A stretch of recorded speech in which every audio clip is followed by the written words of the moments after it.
अब live chat में ही रविशंकर यादव पूछते हैं, सर माँ गायत्री का अवतरण कैसे हुआ? विश्वामित्र ऋषि की तपस्या पूरी हुई, उनको प्रकाश की आवश्यकता थी, भगवान से वो प्रकाश की आकांक्षा कर रहे थे, तो उन्हें जीवन जीने का मार्गदर्शन मंत्र मिला। तत्सवितुर्वरेण्यम भर्गो देवस्य धीमहि धियो यो न प्रचोदयात्।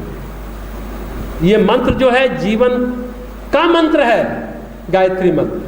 तत्सवितुर्वरेण्यम यानी प्रकाश का वरण, भर्गो देवस्य धीमहि यानी प्रकाश का धारण, धियो यो न प्रचोदयात् यानी प्रकाश की ओर गमन।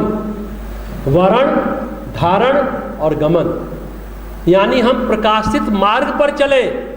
देखिए एक उदाहरण बहुत अच्छा है, सूरजमुखी का पौधा देखा है आपने?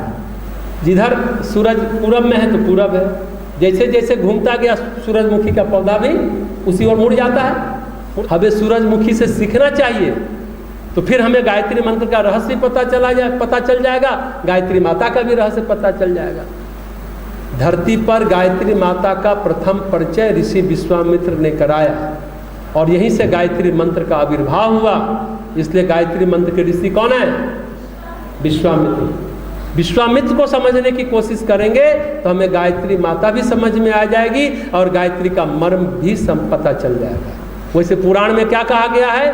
ब्रह्मा की नाभि से ब्रह्म कमल निकला, उस पर माँ गायत्री विराजमान थी। इस तरह से गायत्री माता का अवतरण हुआ। बहुत सारी कथा कहानी है, किंवदंतियाँ हैं, उसमें फंसेंगे तो फिर उलझ के रह जाएगा। सरल शब्दों में बस इतना समझना चाहिए कि सविता की शक्ति गायत्री है। सावित्री की महाशक्ति का मंत्र इन 24 अक्षरों में है। गायत्री और सावित्री जानते हैं ना, इन्हीं 24 अक्षरों में है।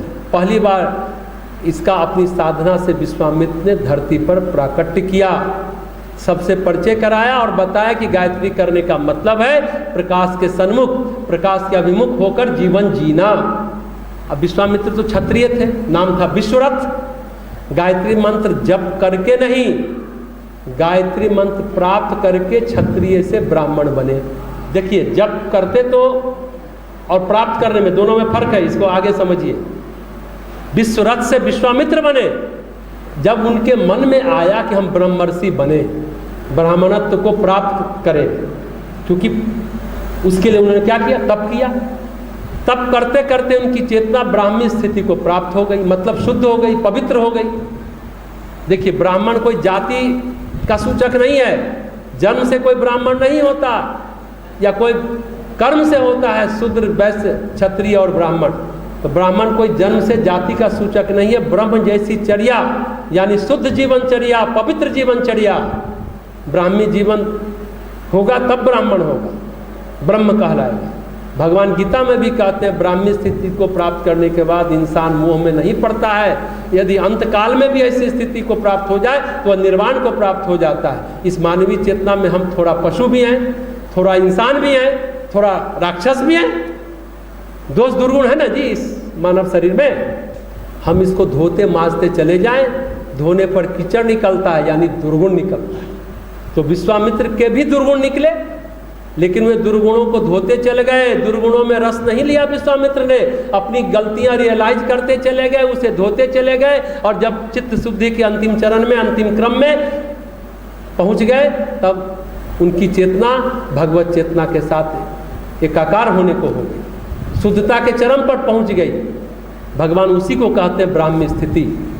चित्त शुद्धि करते चले गए विश्वामित्र, वही है ब्राह्मी स्थिति। तो भगवान कहते हैं इस ब्राह्मी स्थिति को प्राप्त करने के बाद कोई मोह माया उसके अंदर विकसित नहीं होती है, कोई कचरा नहीं आता। गायत्री को प्राप्त करने के बाद विश्वामित्र नहीं गड़बड़ाए, उसके बाद तो ब्रह्म ऋषि हो गए थे। कुछ लोग कहते हैं ना कि विश्वामित्र इतना पूजा पाठ किए, तप किए, गायत्री किए और मेनका के इसमें फंस गए, तपस्वी तप भ्रष्ट हुआ।